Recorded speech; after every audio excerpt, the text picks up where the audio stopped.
नमस्कार, महालक्ष्मी डाइट में आप सभी का स्वागत है। कैसे हैं आज आप? आई होप आप सभी अच्छे होंगे, स्वस्थ होंगे, मस्त होंगे, डिवाइनली ब्लेस्ड होंगे, अपनों के साथ जीवन को अच्छे से एंजॉय कर रहे होंगे, पॉजिटिविटी अपने और अपने जीवन के अंदर अट्रैक्ट कर रहे होंगे। सो फ्रेंड्स, आज का टॉपिक बताने से पहले रोज की तरह हम जयकारा लगाएंगे, फिर मैं अपना टॉपिक बताऊँगी। जय महालक्ष्मी, हर हर महादेव, जय श्री कृष्णा, राधे राधे। मेरे किसी एक व्यूअर ने मुझे कमेंट करके बोला था कि दीदी आप भावनाओं पर कैसे कंट्रोल करें, इस टॉपिक पर रीडिंग कीजिए।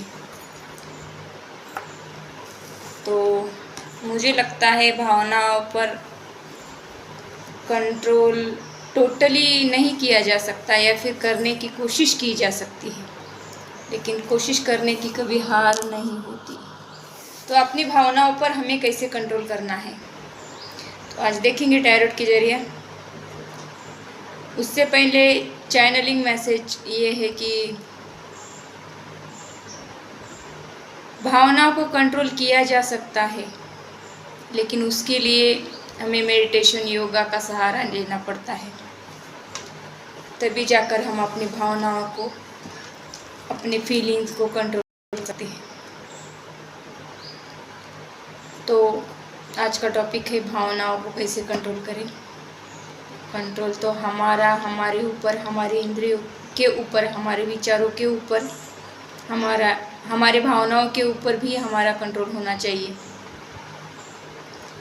तो कंट्रोल के लिए बेस्ट ऑप्शन योगा, मेडिटेशन है। इससे तो टोटली आप अपने ऊपर या अपनी भावना के ऊपर कंट्रोल कर सकते हैं। फिर भी टैरोट के जरिए जो मैसेजेस पिक होते हैं उससे मैं आपको बताने की कोशिश करूँगी कि टोटली आप अपनी भावनाओं के ऊपर कैसे कंट्रोल कर सकते हैं, कैसे नियंत्रित रख सकते हैं अपनी भावनाओं को।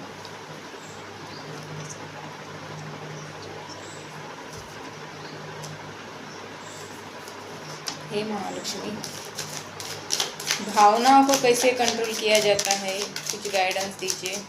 भावनाओं को कैसे कंट्रोल किया जाता है, कुछ गाइडेंस दीजिए। 6 ऑफ पेंटेकल। तो यहाँ पर ऐसे भी कहा गया है कि थोड़ा सा दान पुण्य, दान धर्म कीजिए, किसी गरीब की मदद करना है आपको। Equal give and take. जिन्होंने आपसे प्यार से बात की उन्हें तो कम से कम उनसे तो आप प्यार से बात करें। जो नफरत से बात करता है उससे भी प्यार से बात की जा सकती है, लेकिन हमारा भी मन उतना ही बड़ा होना चाहिए इसके लिए। तो इक्वल गिव एंड टेक। आप किसी की मदद ले सकते हो, या किसी सहारे के थ्रू, जैसे मैंने अभी कहा कि योगा मेडिटेशन के थ्रू भी हम अपने भावनाओं पर कंट्रोल कर सकते हैं। और किसी की मदद वगैरह करें तो हमारा मन बहुत अच्छा फील करता है, कि एक शांति महसूस होती है किसी से कुछ दान पुण्य किया तो गरीबों को दान करना है, मन शांत हो जाएगा। भावनाओं पर कंट्रोल किया जा सकता है मन शांत करके, दिमाग ठंडा करके, या फिर किसी से मदद लेकर भी आप अपने विचारों में, अपने भावनाओं को कंट्रोल कर सकते हैं। ऐसा इस कार्ड से मुझे लगता है।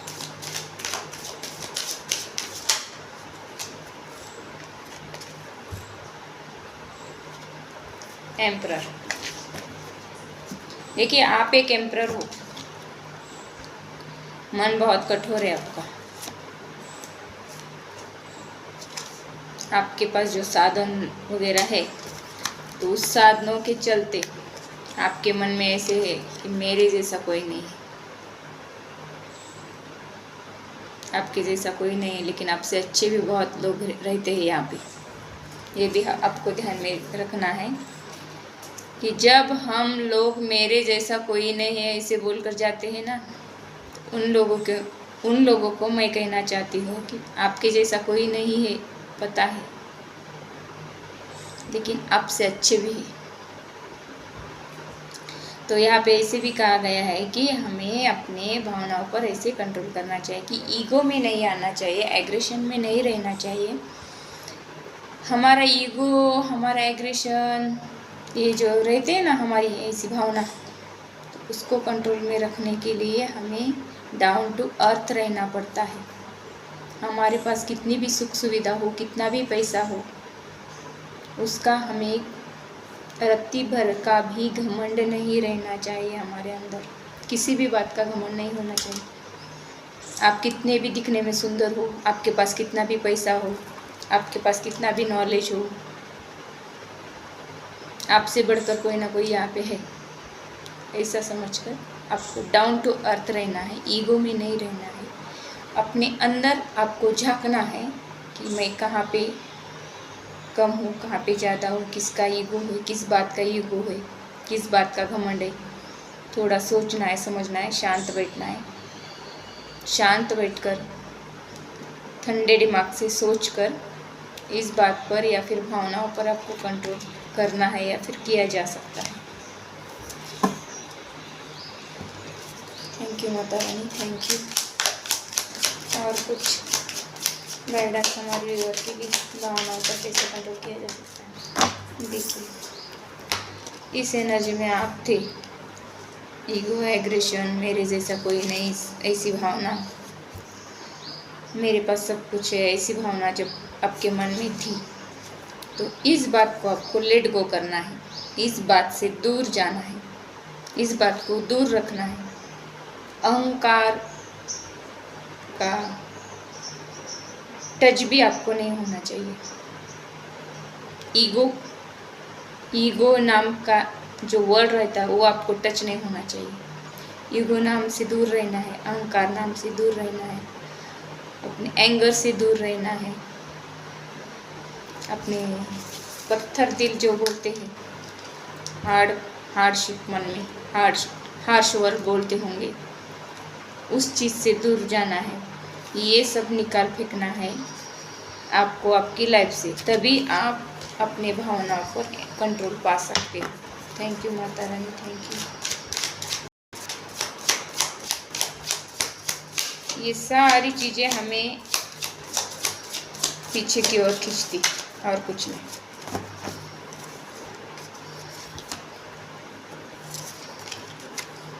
आप किस चीज़ की वेटिंग में हो? आपके पास इतनी सारी एबिलिटी है, बहुत सारी एबिलिटीज़ है, फिर भी आप किसी वेटिंग में हो, दूर से कुछ एनालिसिस कर रहे हो किसी बात का।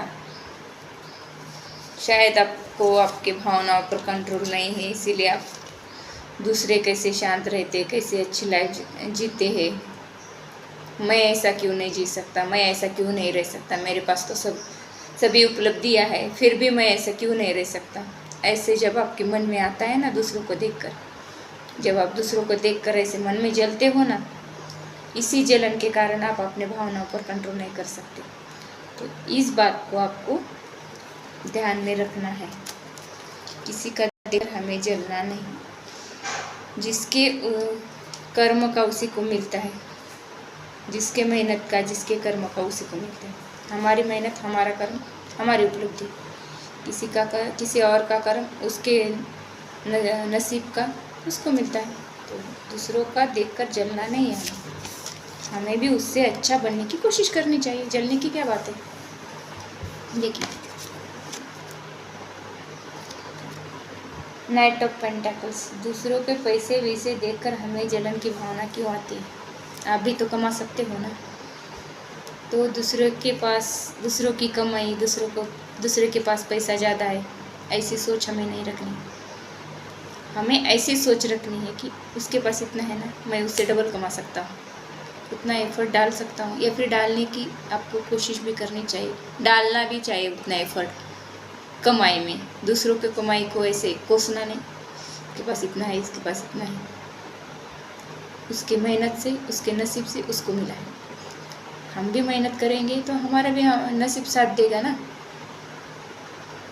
मेहनत से बनता है ना नसीब। मेहनत ही नहीं करोगे, खाली हाथ बैठोगे तो नसीब में पैसा कहाँ से आएगा। तो ऐसे किसी का पैसा देखकर, किसी के एफर्ट देखकर हमें जलना नहीं है। इस जलन को हमको कंट्रोल करना है या फिर निकाल फेंकना है। मन में कालापन या फिर मन काला, ऐसे नहीं रहना है। यहाँ पे ऐसे ही दिखाया है, काला घोड़ा, मन का प्रतीक। घोड़ा चंचल रहता है, फास्ट, इसकी स्पीड ज़्यादा होती है। तो मन की भी स्पीड ज़्यादा होती है। तो मन के हारे हार, मन के जीती जीती इसीलिए कहती है कि मन को जिसने जीत लिया उसने पूरी दुनिया को जीत लिया। तो हमारा मन हमारे कंट्रोल में होना चाहिए। दुनिया कंट्रोल हो सकती है जब हम अपने मन को कंट्रोल कर सकते हैं। तो दुनिया को कंट्रोल करने की ज़रूरत नहीं, ऐसी कहावत है। तो मुझे इस कार्ड से ऐसे ही लगता है कि अपने मन पर, अपने भावनाओं पर हमें कंट्रोल करना चाहिए। दूसरों का अच्छा दिखा तो वो लेने की कोशिश नहीं करना चाहिए।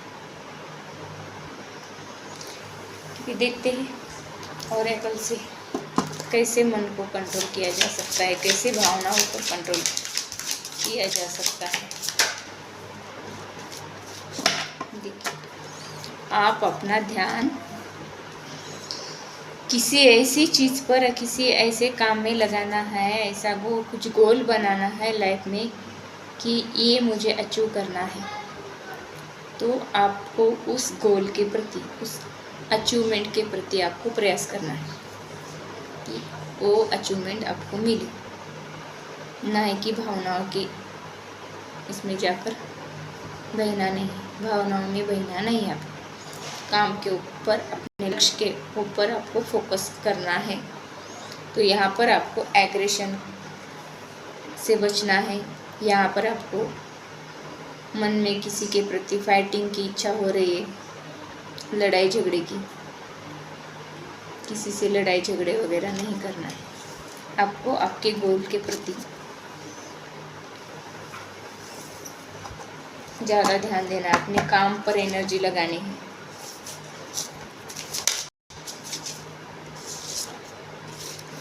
भावनाओं का टॉपिक है और भावनाओं का ही card the moon. Moon is represented to our emotions. Moon क्या है? इमोशन। जैसे जैसे मून फुल मून की तरफ बढ़ता है ना, 15 दिन में फुल मून, 15 दिन में डार्क मून। जब जब पूर्णिमा आती है फुल मून के दिन, देखिएगा इमोशन ऐसे भर भर के आते बाहर। क्यों भाई? मून के साथ इमोशन का कनेक्शन है। जब फुल मून दिखता है तब इमोशन उभर कर आते हैं। तो इमोशन में बहकर कोई भी काम नहीं करना चाहिए। कॉन्शियस रहकर, सतर्क रहकर हर चीज़ में आपका बेस्ट देना है आपको। तो यहाँ पर आपकी इमोशनल साइड आपको स्ट्रॉन्ग रखनी है। देखिए, किसी ने कुछ कह दिया, वाह वाही करी हमारी किसी ने, हम ऐसे बलून की तरह फूल जाते, उसको पिन चुभाओ, गए, हवा गई कि गया सब। ऐसा नहीं होना चाहिए, बलून की तरह नहीं। तो इमोशन ऐसी चीज़ है, हमारे हाथ में रहते, कंट्रोल करना है या फिर खुला छोड़ना है। जिसको इमोशन के ऊपर, मन के ऊपर कंट्रोल करना आ गया तो उसने सारा सब कुछ जीत लिया संसार का। इमोशन में बहकर कुछ भी किसी को देना नहीं। इमोशन में बहकर कोई भी एग्रीमेंट नहीं करना। इमोशन में बहकर किसी से कोई कॉन्ट्रैक्ट नहीं करना है। इमोशन में बहकर किसी के साथ कोई भी लेन देन पैसों का हो, इमोशन का हो, किसी रिलेशन में इमोशनल रहकर कोई भी डिसीजन नहीं लेना है। तो इस कार्ड से मुझे ऐसे लगता है कि आपके इमोशन पर कंट्रोल चाहिए। तो इसलिए आप मून लाइट में बैठ सकते हो। जब फुल मून, पूर्णिमा के दिन ऐसे छत पर जाकर या फिर खुली जगह पर आपको थोड़ी देर बैठना चाहिए, पहली चीज़। दूसरी चीज़, एक थाली में, एक प्लेट में पानी रखो उस पर मून दिखेगा पानी में, उसका प्रतिबिंब, उसको क्या बोलते हैं, रिफ्लेक्शन। तो उस पानी के जो मून का जो पानी रहता है उसमें देखना है, और उस पानी को आपके नहाने के पानी में भी आप डाल सकते हैं। ये भी एक रेमेडी। तो उसको देखकर, चाँद को देखकर थोड़ी देर चाँद की रोशनी में बैठना है फुल मून के दिन। इससे आपका चंद्र स्ट्रांग बनता है, या फिर इमोशन पर कंट्रोल पाया जा सकता है। ऐसी कुछ रेमेडी है, आपको करके देखनी है। ऐसे भी आपको इमोशनली कंट्रोल अपने आप को करना आना चाहिए। विस्टा गॉडेसेस, ये देवी है। ऐसी कोई देवी जैसी आपकी लाइफ में जो कोई है,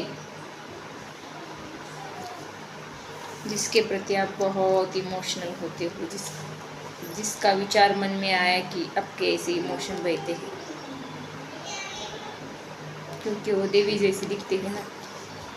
उसने कुछ कह दिया तो रो दिए, उसने कुछ हर्ट किया तो रो दिए, उसने कुछ किसी चीज़ के लिए आपको मना कर दिया तो रो दिए। इतना इमोशन बह जाते हैं कि कंट्रोल ही नहीं होते। तो आपको थोड़ा सा स्पिरिचुअलिटी की तरफ मुड़ना है, बढ़ना है। थोड़ा स्पिरिचुअल होकर किसी मंत्र की चैंटिंग करो, थोड़ा पूजा पाठ करो, उसकी तरफ थोड़ा सा ध्यान देना है आपको। तो इस विस्टा जैसी गॉडेसेस का आपको आशीर्वाद मिलेगा, और इसकी कृपा से आपको आपके इमोशन को आपको कंट्रोल करने की ताकत मिलेगी, या फिर इमोशनल साइड आपकी स्ट्रांग बनेगी।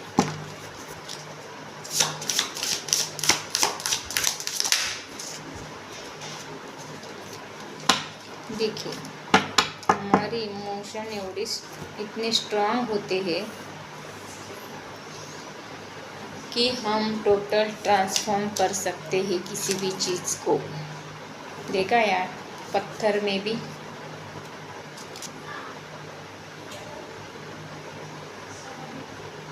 रिबर्थ हो रहा है। जहाँ पर कुछ भी खिलता नहीं, जहाँ पर कुछ भी आता नहीं, पथरीली ज़मीन जिसको बोलते हैं, ऐसे पथरीली ज़मीन से भी कुछ बर्थ हो सकता है, कुछ ग्रो हो सकता है। ऐसे ही हमारे इमोशन को कंट्रोल करें तो हमारा रीबर्थ होता है। तो हमारे अंदर ऐसी एबिलिटी रहती है कि किसी भी चीज़ को हम ट्रांसफॉर्म कर सकते हैं दूसरी चीज़ के फॉर्म में, या फिर एक चीज़ को ट्रांसफॉर्म करके दूसरी चीज़ बना सकते हैं, या फिर इमोशन को किसी और जगह पर लगा सकते हैं, वो भी ट्रांसफॉर्म हो गई किसी दूसरी एनर्जी में। तो आपको ऐसे फॉरवर्ड देखना है, इमोशन को पीछे छोड़ना है, आगे की तरफ देखना है। तो इसके बाद आपके लाइफ में एक बिग चेंज आएगा, आपकी लाइफ टोटल ट्रांसफॉर्म हो जाएगी, और आपको बहुत सारी सक्सेस मिलेगी। देखिए, हम इमोशन का जहाँ तक सवाल है, तो इमोशन में बहकर हम अपना ही नुकसान करके बैठते हैं। तो अपने हाथ से अपना ही नुकसान क्यों करना है? किसी एक चीज़ को लेकर इमोशन के लिए सिर्फ इमोशन को थोड़ा साइड में रखो, उस चीज़ की तरफ थोड़ा सा निगलेक्ट करो। अपना जो काम है, अपना जो कर्तव्य है, उस कर्तव्य को, उस काम को अच्छे से करो, फिर देखो कैसे ट्रांसफॉर्म होती है लाइफ। ऐसे ही इस कार्ड से मुझे फील होता है। तो ए थी रीडिंग, इमोशन को, भावनाओं को कैसे कंट्रोल करें। तो नामुमकिन कुछ भी नहीं है इस लाइफ में या फिर इस वर्ल्ड में, इम्पॉसिबल इस वर्ड में छुपा है आई एम पॉसिबल। कट करो 3 वर्ड में। इम का आई बाजू में निकालो, साइड में रखो आई को, उसके बाद एम को साइड में रखो, बाजू में रखो, फिर पॉसिबल को आई एम पॉसिबल, उसको जोड़ो तो इम्पॉसिबल। तो ऐसे ही सब कुछ पॉसिबल है। यहाँ पर स्ट्रांग होना चाहिए, स्ट्रांग होना चाहिए। ये 2 चीज़ स्ट्रांग रही ना किसी भी इंसान की, कुछ भी ट्रांसफॉर्मेशन लाइफ में नामुमकिन नहीं है। यहाँ पर नामुमकिन कुछ भी नहीं है, सब कुछ मुमकिन है। तो इसी के साथ मैं ये रीडिंग स्टॉप करती हूँ। जिन्होंने भी मेरे चैनल को सब्सक्राइब नहीं किया है उनको एक रिक्वेस्ट है कि मेरे चैनल को सब्सक्राइब कीजिए, कमेंट कीजिए। आपको अच्छी लगी तो अच्छी लगी बोल के कमेंट कीजिए, अच्छी नहीं लगी